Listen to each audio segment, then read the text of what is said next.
എല്ലാവർക്കും ഹാർദവമായ സ്വാഗതം.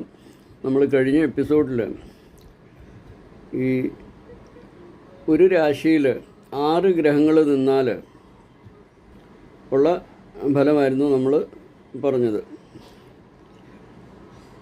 ഇവിടെ പറയാൻ ഉദ്ദേശിക്കുന്നത്, അതായത് ഒരു രാശിയിൽ 6 or 5 ഗ്രഹങ്ങൾ ഒരുമിച്ച് ചേർന്നാൽ മിക്കവാറും ദരിദ്രനോ ദുഷ്ടനോ ആയിരിക്കുമെന്ന് പറയാവുന്നതാണ്.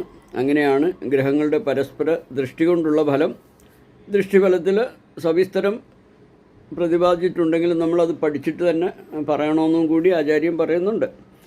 ഇവിടെ അടുത്തത് സപ്ത ഗ്രഹയോഗ ഫലമാണ്. അതായത് 7 ഗ്രഹങ്ങൾ ഒരുമിച്ച് നിന്നാൽ, സൂര്യൻ മുതൽ ശനി വരെയുള്ള 7 ഗ്രഹങ്ങൾ ഒരുമിച്ച് നിന്നാൽ ഏറ്റവും വലിയ തേജസ്വിയായിട്ടും രാജാവിനാൽ മാനിക്കപ്പെടുന്നവനുമായിട്ടും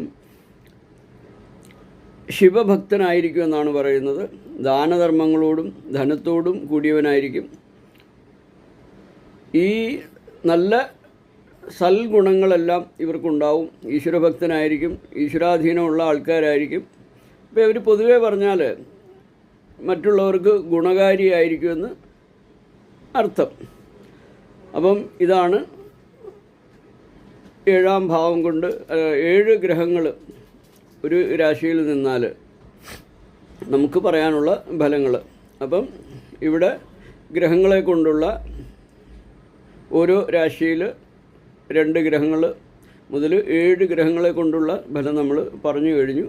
അടുത്ത സബ്ജക്റ്റുമായിട്ട് അടുത്ത എപ്പിസോഡുകളിൽ കാണാം. എല്ലാവർക്കും നന്ദി, നമസ്കാരം. ഹരി ഓം, ഹരി ഓം, ഹരി ഓം.